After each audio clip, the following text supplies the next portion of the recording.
morning, Facebook. Mike Duffy here at the state capitol, where the first partner is about to announce a plan to increase equal pay around the state. They're just stepping out now, so I'm going to flip the camera over and you can watch it live.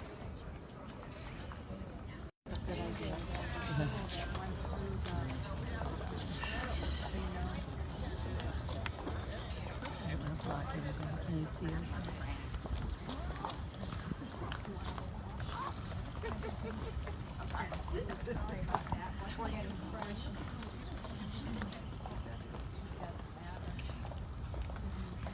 Good morning, everyone. My name is Jennifer Siebel Newsom, and I'm the first partner of California. Today, it is my absolute honor to announce the launch of Equal Pay California, a campaign to close the wage gap in our great state.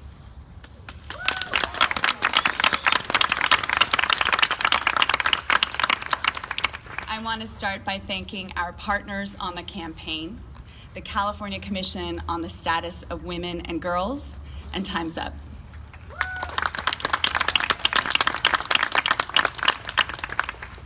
Thank you to the California Labor and Workforce Development Agency and our Labor Secretary, Julie Su.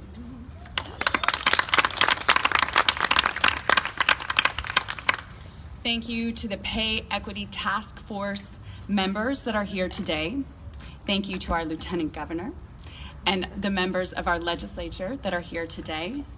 And thank you to Monica Ramirez, founder of Justice for Migrant Women, for being with us today for the launch of Equal Pay California.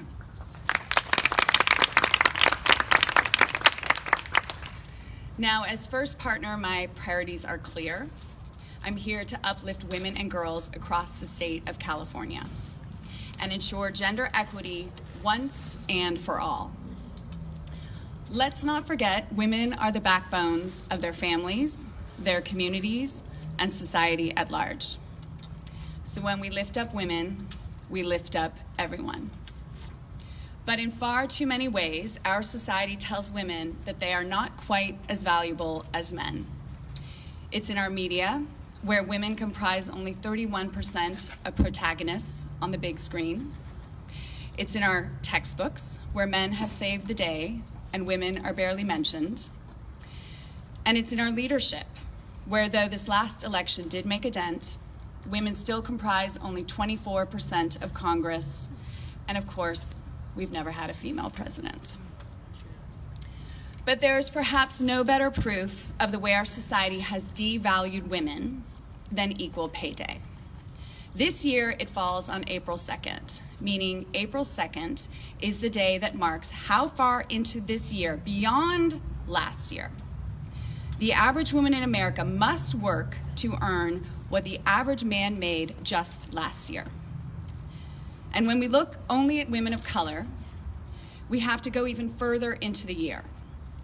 Black Women's Equal Pay Day is in August, and Latina Women's Equal Pay Day is in November. So in California, it is time to end this injustice. It is time to close the gap. Now, as the first partner of California, I'm proud to say that California is already leading on this issue with the strongest equal pay laws in the nation, thanks in large part to the incredible California legislature and the women you see standing here with me today. I want to especially thank Senator Hannah Beth Jackson for your incredible leadership on this effort. But as we all know, passing laws is just the first step. In order to move the needle forward from a defining moment on equal pay to actual implementation and transformation, we need to come together and commit to transform the status quo. And that is why we, the Office of the First Partner of California, the California Commission on the Status of Women and Girls, and Time's Up, are launching Equal Pay CA, a partnership to raise awareness about the wage gap, to challenge businesses to lead on pay equity, and provide new resources created by the Commission's Pay Equity Task Force. Now, the Commission's Pay Equity Task Force has been working diligently on these resources for the past 2.5 years. And they've put together an extraordinary body of work that will enable employees to learn about their rights and employers to learn about their responsibilities so that each of us understands how to close the wage gap in California once and for all. In other words, a roadmap has been created, and now it's our collective turn to take the wheel. And here's where I want to thank the extraordinary leadership of the 13 inaugural signatories to the California Equal Pay Pledge. These 13 companies who signed the pledge have committed to taking concrete steps to ensure pay equity for all workers, and for that we are so grateful. I especially want to thank Melissa Sangren from Airbnb, Lupita Sanchez Cornejo from AT&T, Jenna Steele from Sunrun, and Kate Huber from Zynga for being with us here today. Your leadership will move California forward.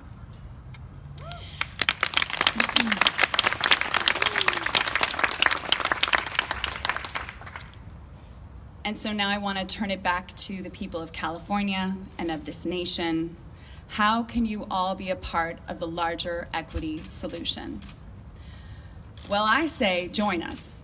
Share our campaign and help us reach pay equity in California. Because together we can uplift California women and ensure a more equitable future for all. And as California goes, so will go the nation.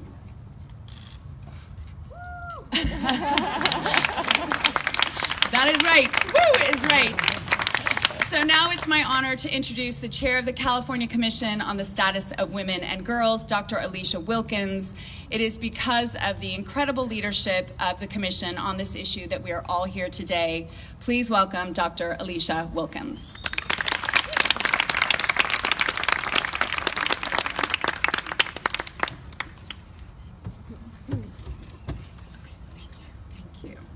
Good afternoon. So as the sole state agency focused on gender equity, the Commission on the Status of Women and Girls is pleased to release this resource created in more than 2 years worth of effort by the Pay Equity Task Force. The task force was comprised of multiple stakeholders that represent major employers, employees, HR professionals, and union representatives. We are proud to have produced this guide that will support proactive implementation of the California Fair Pay Act. We will be engaging the public about this resource and working to close the pay equity gender gap. As increasing numbers of women become the primary breadwinner for their families, closing this gap is critical. Equal Pay Day is April the 2nd of this year, and women compared to men earn 80 cents on each dollar. But that's not the full story. The wage gap for women of color is even greater. As our first partner mentioned, African American women, Equal Pay Day is August the 22nd, and they earn 61 cents to every dollar. For Latinas, it's November the 20th, and they earn 53 cents to every dollar. We have much to do to ensure that pay equity is achieved for all women in the state of California. Now I would like to introduce Julie Sue to the podium. Julie is now the Secretary of the California Labor Workforce Development Agency. Prior to her appointment, she served on the commission in her capacity as Labor Commissioner and was instrumental co-chair in the Pay Equity Task Force. Julie Sue.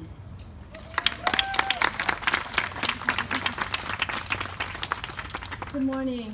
I'm proud to be here today with my colleagues on the Commission on the Status of Women and Girls, and I am truly honored to serve the people as Labor Secretary. I was drawn to serve in the governor's cabinet, not just to work for a bold and visionary governor, but for the fierce commitment to justice that the first partner brings. Her advocacy uplifts women, many of whom do the hardest and most backbreaking jobs in our economy, often women of color and immigrant women, and who too often endure wage theft on the job. The law we're here to talk about today, California's Fair Pay Act, recognizes that paying women less than men for substantially similar work is a form of wage theft. Like employers who steal their employees' minimum wages or fail to pay overtime, paying women less is a denial of the fundamental promise of a just day's pay for a hard day's work. But passing good laws is not the finish line. It puts us at the start of a great race, and enforcement is how we win. Enforcement and compliance are how we turn good policy ideas into reality. To fulfill the promise of pay equity, we need employees who are aware of their rights, employers with the tools to do the right thing, and government agencies committed to effective investigations of violations. This is why we created the Pay Equity Task Force. As Alicia already mentioned, we were intentional about making sure that there was a broad cross-section of Californians represented on that task force. So we had legislators, we had employee advocates like the equal rights advocates and unions, we had employer representatives like the California Chamber of Commerce, human resources experts, and attorneys for companies large and small, including the Gap and Sunrun. We also had statisticians, sociologists, and labor market experts, as well as government. And today, we are releasing the resources, user-friendly tools, and materials we created. So I just wanted to talk a little bit about those materials. We wanted to focus on smaller employers who are the engines of California's economy, but who don't often have HR departments and outside counsel. So we created resources such as how to create a culture of pay equity in your workplace that includes recruitment, hiring, training, promotions, retention, diversity at the very top levels, wage transparency, and limiting discretion in pay, and fair performance evaluations. Our tools also include how to conduct a pay equity analysis, which means looking beyond job titles to what people are actually doing, and then assessing whether men and women are being paid the same for that work. We want to amplify these resources because employers who want to do the right thing should know that we are on their side. Our tools also help employees to understand their rights, to understand that they can talk about and ask about pay while at work, and that they are protected from retaliation. And it also has a link to filing a claim with the California Labor Commissioner's Office, who investigates these violations if you feel that your rights are violated. Our materials also give unions tools to bring about pay equity in the collective bargaining agreements. And we include information for job seekers about how to create a resume, how to know what the pay is in a certain labor market or for certain jobs. Because research shows that women not only are offered less oftentimes when they start work, but sometimes even ask for less. So our work recognizes that the path forward requires change from employers, employees, and in culture, expectations, and power. Our next speaker is the author of the Fair Pay Act. Senator Hannah Beth Jackson, stalwart defender of the principle that California's laws should reflect women's worth, represents California's 19th Senate District, which includes all of Santa Barbara County and Western Ventura County. She has been a tireless voice for protecting and expanding the California dream. Her decades-long commitment to equal pay is what made the work of the Pay Equity Task Force possible. California's own Senator Jackson.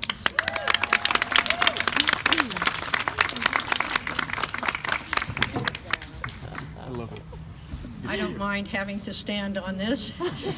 It's not the size of the dog in the fight, it's the size of the fight in the dog, and everyone who's here today understands that, because this is a battle that we have been fighting a long, long time. I call this my 35-year overnight success because I have been working on equal pay for that many years. And yet, in 2015, when we got this bill passed, we had the support not only of the business community, but bipartisan support where 118 of 120 legislators voted in support of this bill. It was long overdue, and the work of the task force in helping to implement this is going to assure that we do, in fact, have equal pay. We've had equal pay in the books in this state since 1949, but we haven't had equal pay. And the work of this task force is going to ensure that everybody comes together and works to achieve this goal. And I also want to give a very special shout out to the first partner. The first partner demonstrating to all of us throughout California and the nation what the real bully pulpit looks like and how it can be used for good and to better the policies of this country for equality and justice for everyone.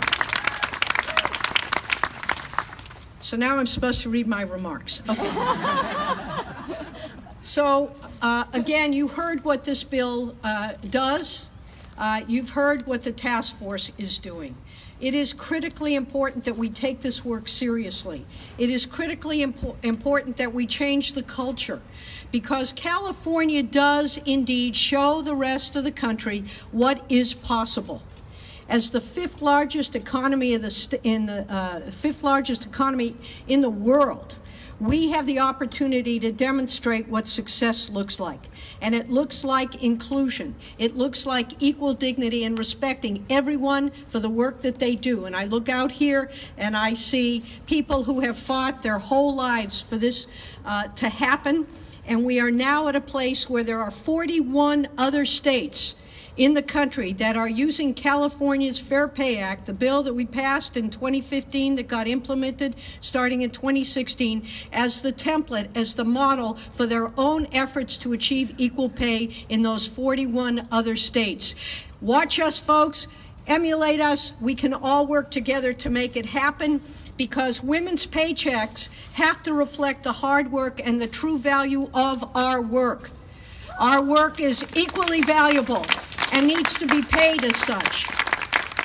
So I look forward to the day when we don't need an equal pay day. We will just have equal pay every day. And with that, thank you all for being here. Thank you to the first partner. Thank you to all of the people who are here. Our first woman lieutenant governor in the history of the state of California, surrounded by these other extraordinary women and a few good men who are all going to help us make this possible.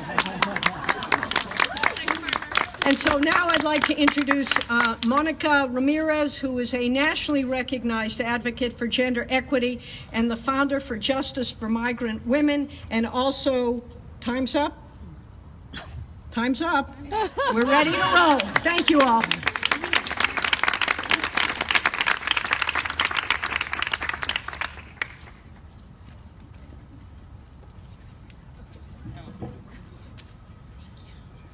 Good afternoon.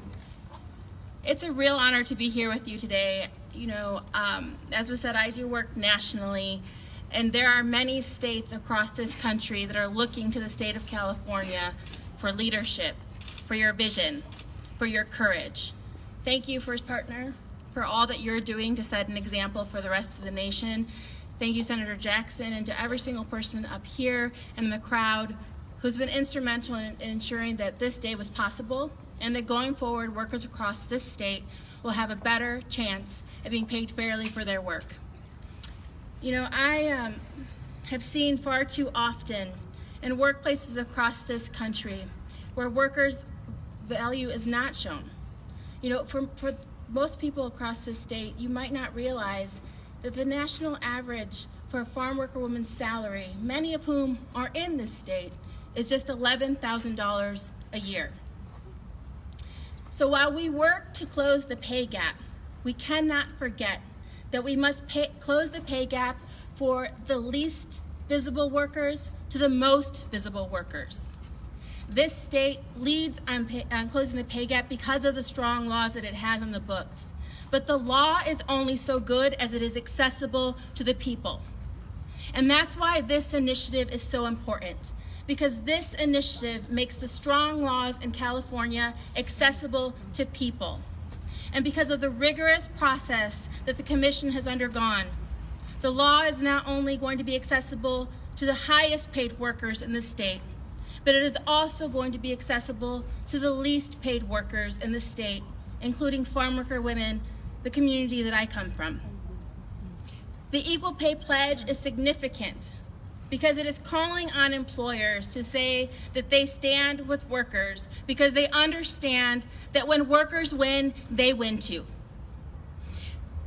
But now we need to make sure that the good work that has been done by this commission, the great work that has been done by Senator Jackson, the leadership that has been shown by the first partner, reaches every single industry and every single sector across this state.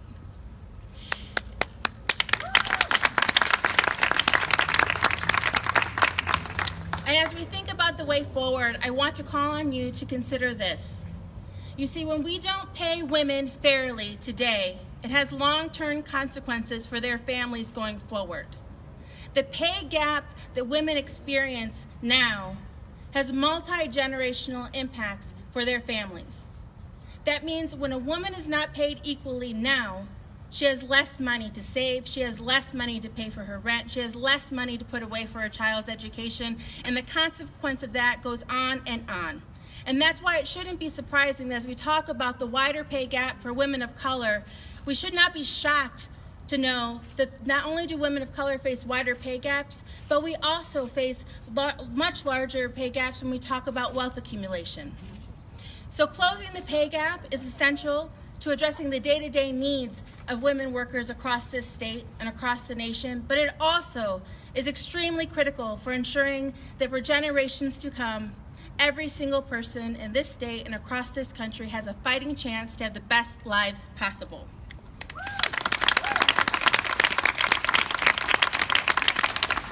We're looking to you, California, to continue to lead.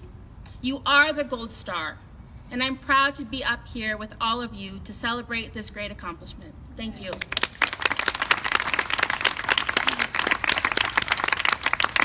So now I believe we are open to taking any questions if there are any.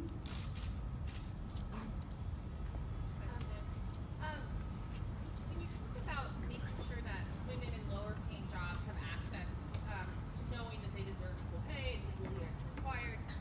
How do you protect them from bosses who say, you know, whatever, you're fired, basically? I mean, they don't have the money necessarily to pursue a lawsuit against that.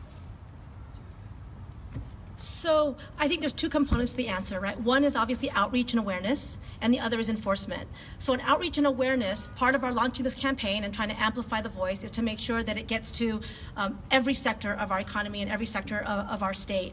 And prior to this launch, the first partner and I reached out to community-based organizations that work in low wage and with low wage workers to let them know about this and to give the resources directly to them. But on the enforcement side, that kind of retaliation is illegal. And we have on both the Labor Commissioner's website and in these materials a link to how you can file a claim if you are retaliated against for asking about your wages, for complaining about unequal pay, or for filing, for asserting your rights. So you're not forced to go to court. In California, we do have a government enforcement mechanism that is much lower cost and an expedited way of getting your rights enforced.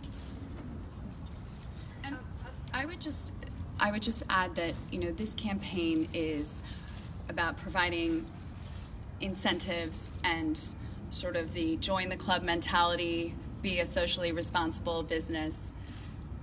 And obviously there are repercussions if you don't do that. But we've given ample space and time to motivate and inspire conscious capitalism. And I believe that there are incredible companies in this state who want to do good and want to do better, and now they have the tools, the resources, and no excuses. Of the companies that are taking the pledge and doing this equity review, will you be disclosing your findings, or how will you be acting on what you find? And if you have a goal for how many companies you want, or you're trying to get to take this pledge? I'll jump in here. It's totally voluntary. And again, this is an attempt to change the culture, as the first partner indicated. We want all the companies to step forward and to be recognized as good stewards and good actors. And so the hope is that they will make the adjustments, and if they choose to announce them, that will be even better. But certainly the fact that they have stepped forward to indicate their willingness to participate is a strong statement about their commitment to this process. And before I forget, if I may, Judge Damrell is here, who actually was the co-chair of the task force, who did an incredible job and then got booted upstairs to become a judge. So I want to give you a shout out because I know how hard you worked and what you did on this as well. Senator, is this just another way of actually getting rid of the good old boys club?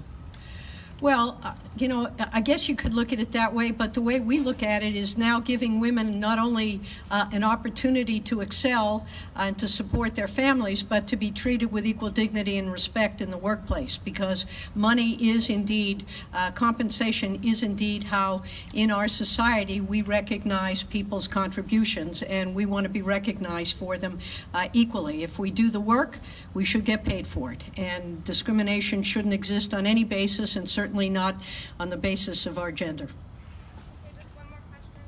I would even just throw in an additional sort of thought, provoking thought, that when we value women, those women will be able to care better for their families and contribute better to their families. And with reference to the Good Old Boys Club, those men will be more whole. And part of being whole is men playing a larger role in care and caregiving while women also pursue careers. So I think it's a win-win. It's less getting rid of, it's allowing men to be whole, just as we're allowing women to be valued in our society. And do you support SB 135, Senator Jackson's bill on paid family leave? Extending it? Yes, I support Senator Hannah Beth Jackson's, all of her bills.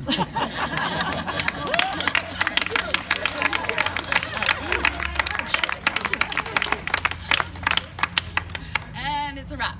Thank you all so much for being here.